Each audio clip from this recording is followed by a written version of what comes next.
Okay, so welcome everybody. Whether you're able to join us live or you're watching the replay, you are welcome here. And we know that your time is important. And today, specifically, we're going to talk about how imposter syndrome has affected our financial decisions. And that's a biggie because sometimes we don't even realize how they're connected. But most importantly, by watching this workshop, this free live workshop or the replay, you are actually making time for yourself. Guaranteed that all of us, myself and Lauren included, have dealt with imposter syndrome in lots of elements of our life.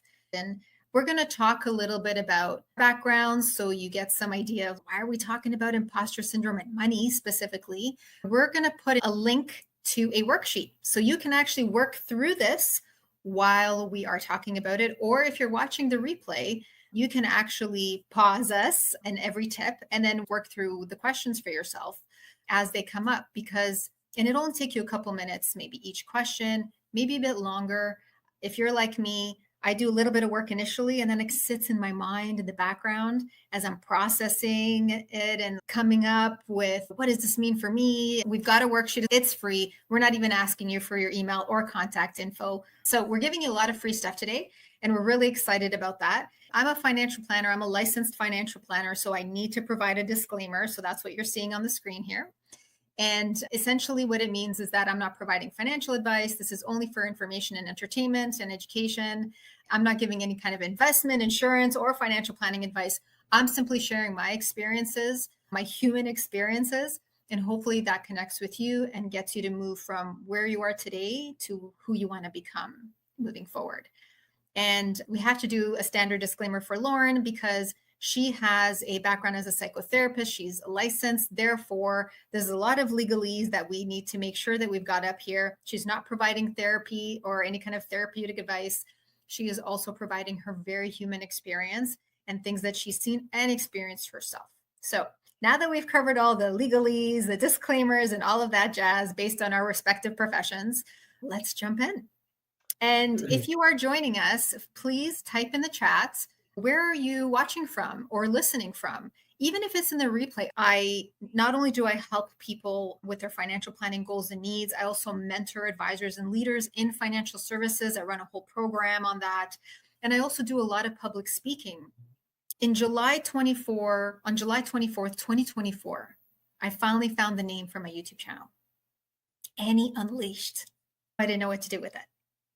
Then all the limiting beliefs started to come in. That imposter syndrome started kicking in. What will people think? What will they say? And I was thinking of all these negative things, right? What if I make a mistake? What if what if the lighting's off? Or what if the technology doesn't work? Or all of these limiting beliefs. I had a great community around me. I had a few villages around me because I placed myself in supportive, collaborative communities where connection was emphasized, where support was emphasized, where uplifting each other was emphasized. So it took me some time. And then finally, until January 15, 2025, I finally recorded and posted my first video on my YouTube channel. And man, it was liberating. It was so liberating because I gotten to the point where I was okay being imperfect and having fun with that. Taking action is liberating. Taking action helps with all of that imposter syndrome because once you do it, as my daughter said to me this morning, she goes, "Mommy, I'm so excited for you." She's a preteen. "I'm so happy for you. This is going to be so great." She was dancing. And I said, "Yeah, thank you. I'm really nervous. Like I've never done it this way before. I've spoken in public, on stages, virtually across the country. I have taught. I'm a part-time professor of financial planning and insurance. So I teach. I stand up in front of like anywhere from 40 to 60 people for 3 hours straight. But this I was nervous about. This I'd never done before. And so my daughter said to me, "Yeah, you'll be nervous the first time. But in a few years from now, you're going to be Ha, live this, whatever. Next, this is easy. It was probably the most powerful thing about what she said, that she could easily foresee me doing this for years in the future. Like it was no big deal. Like I had mastered this and I continue to share my story and help others for years and years moving forward. Wisdom out of the mouth of babes.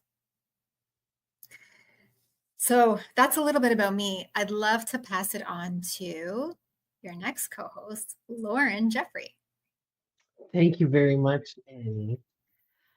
So my story it isn't really as different as there is an echo. Hang on a second.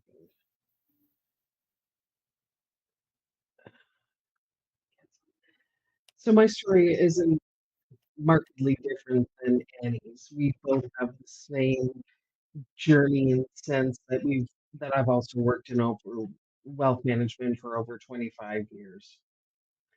I've never sold a financial product or service in my entire life. In 2019, my world comes crashing down, and I flunk out of corporate life. I can't do it anymore. My body is broken, and I got to figure out a new way to earn money because I'm not independently wealthy. So I decided to go back to school and learn a trade and become a psychotherapist. And what I learned almost flunking out in my first class is that I really struggle with imposter syndrome.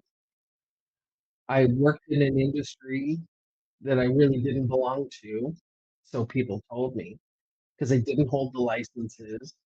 I didn't have the same experiences. And then when I go to become a therapist, I'm not a helper. I'm not a teacher. I'm not a nurse, a social worker that all my peers were.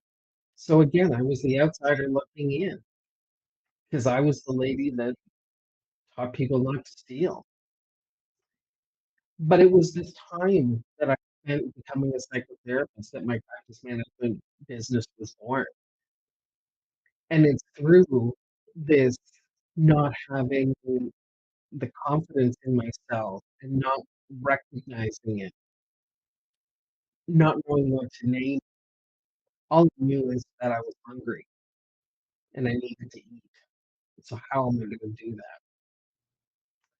So fast forward, I get my master's, I become a psychotherapist. I start working with uh, ultra high net worth financial advisors and individuals with significant assets.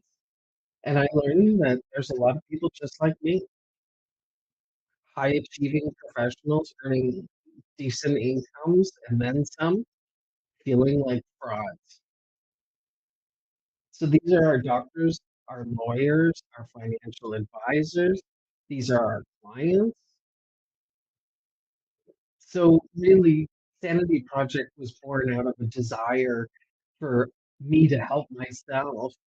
But as an extension, I recognized that so many more people needed help. So here I'm ready to help because your life doesn't have to be consumed by this sanity thief, by these things that just rob us of our joy in life. And that's why we're here. Amazing, Lauren. Thank you for sharing that. It touches me every time you tell the story. And I know there's so much more to the story. There we go. There's so much more to the story, as is true for many people. And so we're gonna dive in. We'll give you some other examples.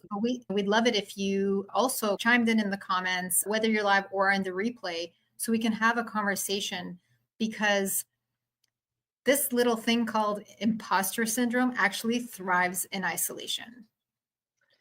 It, Well, it and it's not just about imposter syndrome, mm, because this is the one thing that's coming out in my research is that it's not just the imposter syndrome.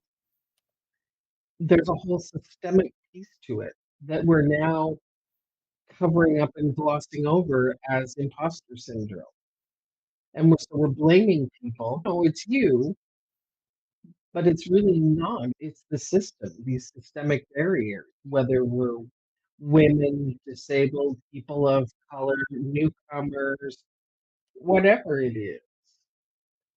And so we cover up others' bad behavior by taking it on ourselves. Ooh, got to sit with that one. Oh, yeah. Got to sit with that one. Let me just bring up the next slide here. Oh, go ahead, Lauren. I know you wanted to cover this. I'm trying to, hold on. I think these slides will work better. Nope. We're Okay. still formatting got messed up. Oh, well. This is a learning experience. Absolutely. Maybe share a couple stories, but we're also going to talk about the 3 actionable steps that you can leave with today that will help start your journey back to feeling good and having a positive self-image and identity, because really that's part of the problem. So if you are on the replay, there is a link to a free handout. Please download it because this is going to be your place to start your journey. Let's talk about what imposter syndrome is. Imposter syndrome isn't technically disease and illness or something that you recognize in the psychotherapy. So imposter syndrome is better realized or understood as a phenomenon, meaning it's something that happens to anyone. Actually, about 80% of the world's population suffers from imposter syndrome. And what this means is people are feeling insecure, doubting their abilities, not engaging fully in life, and actually isolating, which is a word that Annie brought up, which is why we talk so much about community and connection, because those are the antidotes for isolation. Understanding, let's talk about the first way we engage and get rid of imposter syndrome. So, first things first, we need to reframe how we view things. So, when we talk about our success, we talk about it, we look at it in all the things that it gives us and others. So, this means we are not looking at what we get from the outside in, but what we internally have to give someone else, right? Because our job on this planet is to leave it a little better than we left it, help others, be in service to others, and generally just be a nice person. And the way we do that is by serving, inspiring, and leading others. That inherently puts us in a better right mindset when we focus on others as opposed to ourselves. So, first things first, what you're going to do in the download sheet Mhm. is how does your success benefit others? And I can relate to this because what I find is when we're going through this, I'm going to call it a moment because it's temporary. Sometimes it's a little longer temporary, sometimes it's just a moment. But when we're in this place of imposter syndrome, we are so stuck in our own heads that we forget to look around at who we could positively and constructively impact around us. The very people who are waiting for us to do what we need to do to show up in the way we need to show up so that they can be uplifted and supported and inspired to take action in their way.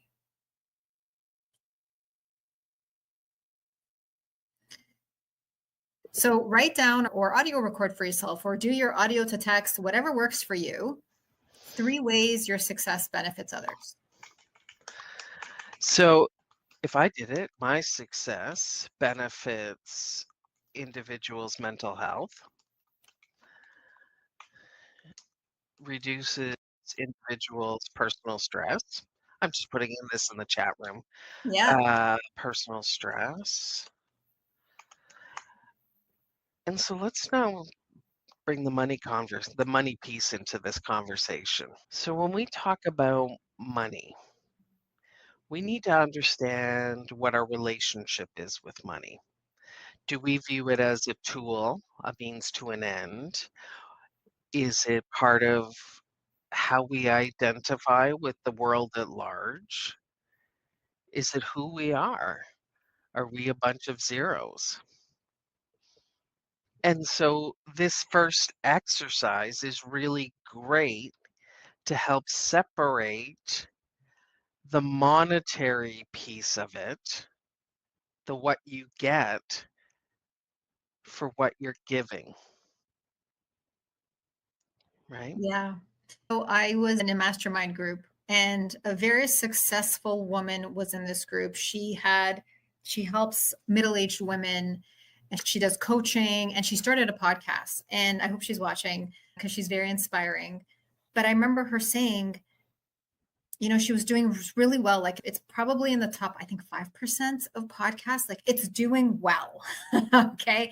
And I'm sure that she's monetizing it successfully, but she was struggling with spending a little bit of money in order to save herself time, energy, and move things forward and really accelerate her business. Now, I happen to have some background in finances, and I said to her that little bit of advice, but I also said, please check with your accountant. But I said to her, if you get a loan, a business loan or your line of credit or whatever the case may be, if you're using it for investment or business purposes, the interest is tax deductible. And the gasp in the room, oh, what? We never knew that. And I said, but please check with your accountant to make sure it works for you and that you have a payment plan all figured out. Don't just jump into it. Be responsible. Okay. Yeah. And shortly afterwards, I think I connected with her like a week or two later, and she says, Annie, I did it. I got whatever X amount of a few $1,000s of a loan, and I'm super happy. And now I feel empowered to do what I needed to do for my business to move it forward faster. And I Mhm. felt so good about that. But so often what I see or don't see rather is people approaching their money person, whether it's an advisor, their planner, their accountant, and say, hey, I'm thinking of doing this. Is there a way for me to do this that would make sense? So one of the things I hear a lot especially from my financial advisor clients, is the money that their clients take out. And financial advisors are often reluctant to challenge their clients, especially with withdrawals or taking out loans. Because if we don't understand our relationship with money and how to use it as a tool, as it's intended, this is why people are often reluctant to invest in themselves because they see it as money out and less money. They don't recognize the investment in themselves, in their business, and how they need to move things forward. And so I think it was you were like, sometimes you got to invest in yourself. 1,000% you do. And I think as women, it's even more difficult, and that we need to give ourselves permission because we still don't operate like this. And so when you're writing down your success and benefit others, don't think about necessarily the money. Think about what it's netting people, whether it's peace of mind, a good financial plan, a solid project plan to move something forward with your team, right? Yeah. We need clear goals and we all need to be on the same song sheet that we're all working towards the same benefits and successes. Anyway.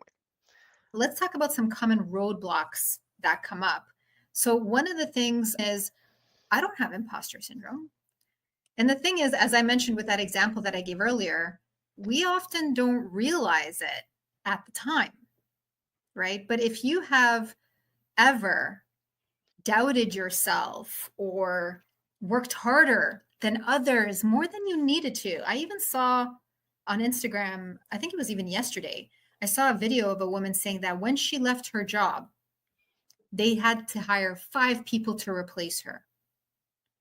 And although yes, there's a part of you that wants to say, see, she also shared that she was actually incredibly sad because she realized that she had worked so hard and taken on so much for no good reason.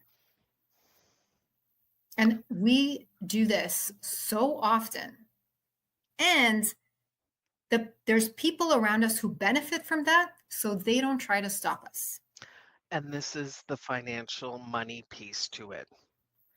And a Yeah. lot of times, and especially today, we work in this knowledge-based society. People pay us for our brains. And so sometimes our employer, their narratives become our own. So we're out there touting party lines that actually act in our worst interest.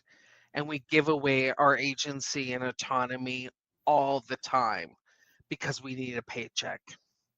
Yeah. Yeah. And we think that we need to contort ourselves into whatever we currently have because we're so dependent, or we think we are, on the environment that we're in. And so if you've ever second guessed a financial decision, if you've ever felt that you were underqualified or you had unqualified achievements, I can tell you, as somebody who's mentored a lot of people, I've interviewed and hired people in different companies, I look for transferable skills. Yes. There are things on a resume that are learnable. My designations are learnable. Yep. But my ability to have integrity, to have grit, like that. To be a decent human being and to treat others with respect. Yeah. Pretty basic. Yes. And not everybody has that. Nope. So those are the things that I would look for when I was hiring a team or even hiring advisors and people into the team. And so you might not call it imposter syndrome, but if you've second guessed any financial decisions, investments into your business, hesitated to charge what you're worth, what you feel is worth. Or even didn't go for something, a promotion, a Yeah. bid on some job, right? Yep. And Yeah. you I may just not know. had it's really interesting. When you become an entrepreneur, it's tough. And I was warned by a great mentor of mine. In fact, she prepared me before I left the corporate world to become a multipreneur. And she said, okay, and if you're going to do this, you need to learn how to rest. I said, what do you mean rest? What's rest? I sleep. She said, no, you need to learn how to rest. And that meant listening to my body, listening to what I needed, and actually being okay with doing nothing. Because that is deemed shameful, lazy behavior. And it's this Protestant work ethic that we have. It's a badge of honor being busy. I'm Yes. so busy. I'm so stressed out. I just don't have time. Yes. Oh And my God, that's meanwhile, so you're just crazy. doom scrolling and eating ice cream on your couch. No judgment, but let's correctly attribute it because there's a great book actually called Why Zebras Don't Get Ulcers. Oh, wait, put it up Yeah. again. Why Oh, zebras okay. don't get ulcers. And human beings are the only ones that can stress themselves out by thinking about stress.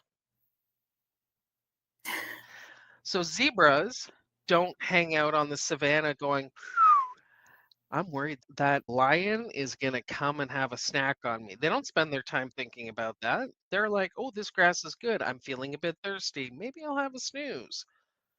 Human beings are the only ones that go, oh my God, I'm so stressed, I'm so stressed. And the more we think about it, it's that self-fulfilling prophecy. Okay. Very interesting. That is like mic drop moment right there.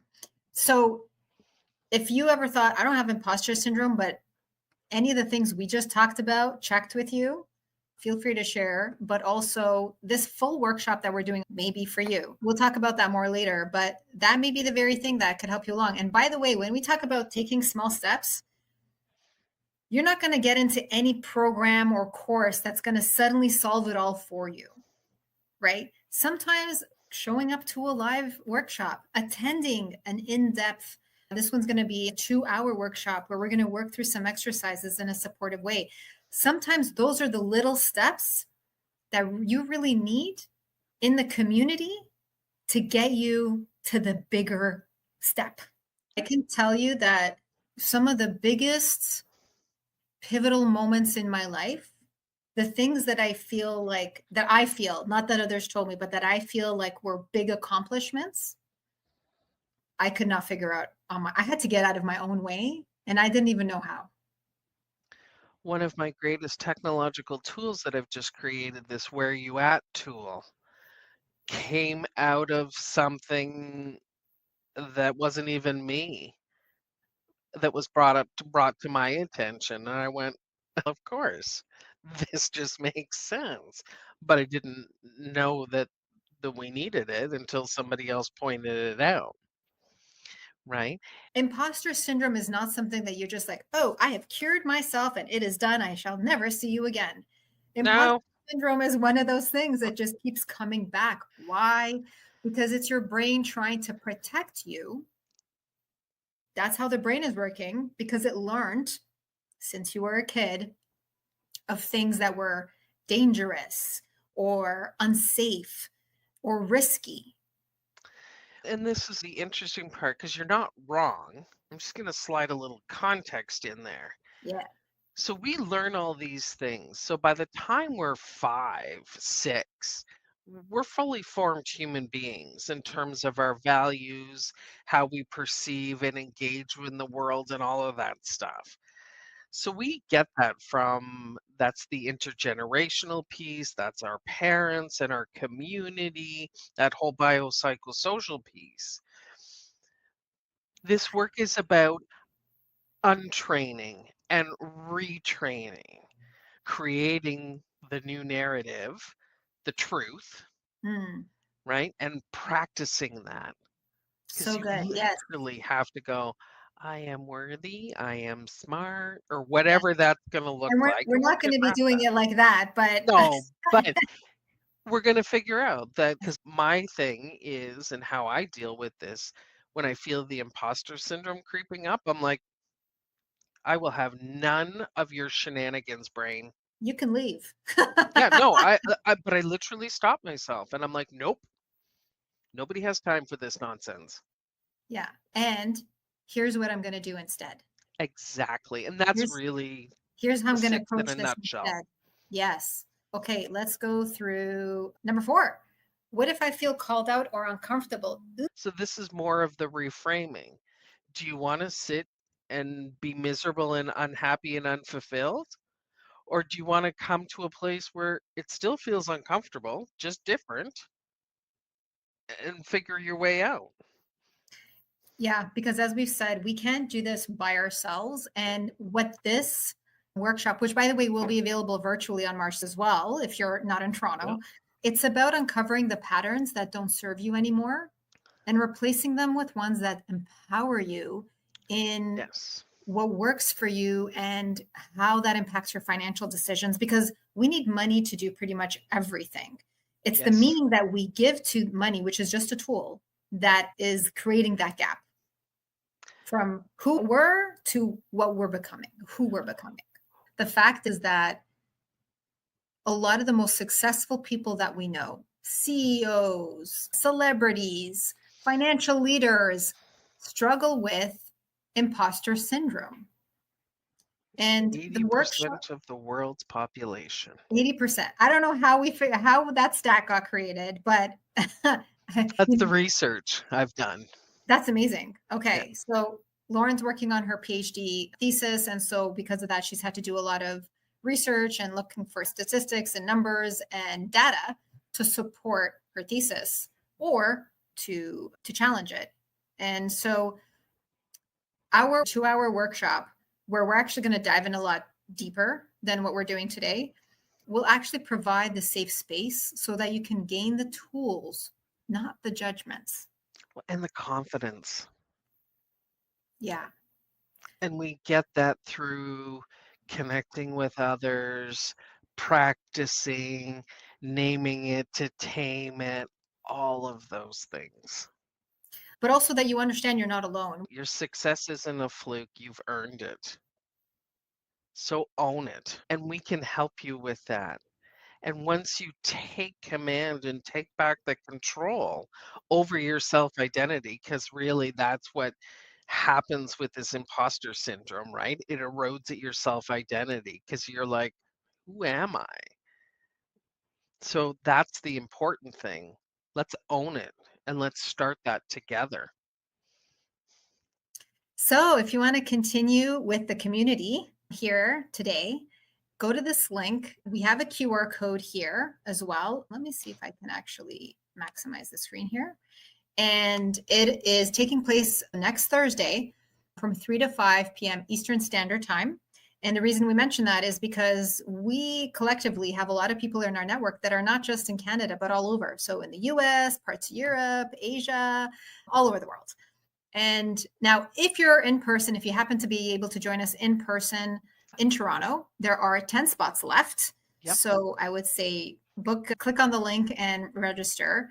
So there's in person and there is a virtual component. So if you can't make it with us in person, we want to be able to impact as many people as possible. So we've made this a hybrid event. And so if you can join us virtually, you're more than welcome to. Our special bonus is a 2-for-1. If you would like to invite a friend, there is a special code that I believe it is actually 2-for-1, right?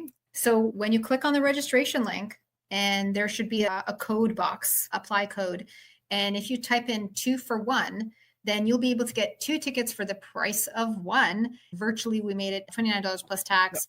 Yep. If you're a Verity member, a Verity Club, a local women's private club in Toronto, it's $39. And if you're coming in person, it is $49. But hey, with the special bonus that we decided to offer because we really wanted to impact more people and have you and your friends join you. And because we're talking about financial decisions, we don't want this to be a barrier. No. So we're going to offer this as a 2-for-1. And you just put that code in, you get 2 tickets, invite your friend. We will need to know the email address at that point when you register, and we will send you all the details as we get closer to. We are super excited. And we look forward to seeing you there. Yes. And you can find us on LinkedIn, YouTube, and we each have websites. And I'm going to pop that in the chat as well so that you can figure out where to find Lauren if you resonated with parts of her story and her expertise. You can find her on LinkedIn and her website. And as for me, I'm available. I have a website, I have LinkedIn, and my YouTube channel, Annie Unleashed. I'm so grateful for those who showed up. And for those that are watching the replay, I appreciate you. Type in the comments what resonated for you. What are you struggling with? But the important step that you took was to actually write it out and put it out there in this community, which is a very supportive community. And feel free to connect with us. We would love to hear from you. Thank you so much. If you do have any questions that we haven't addressed in this live webinar, then please put it in the comments and we will reply to you. I check all my comments and reply to each one of them. So I appreciate your time, everybody. Lauren, any final words? I just hope to see you there because life doesn't have to be like this. There is a way to enjoy your life, to have a satisfying life that is free from feeling like this. Absolutely. Yeah. Yay. And we'll see you in the next one. Have a great day. Bye, guys.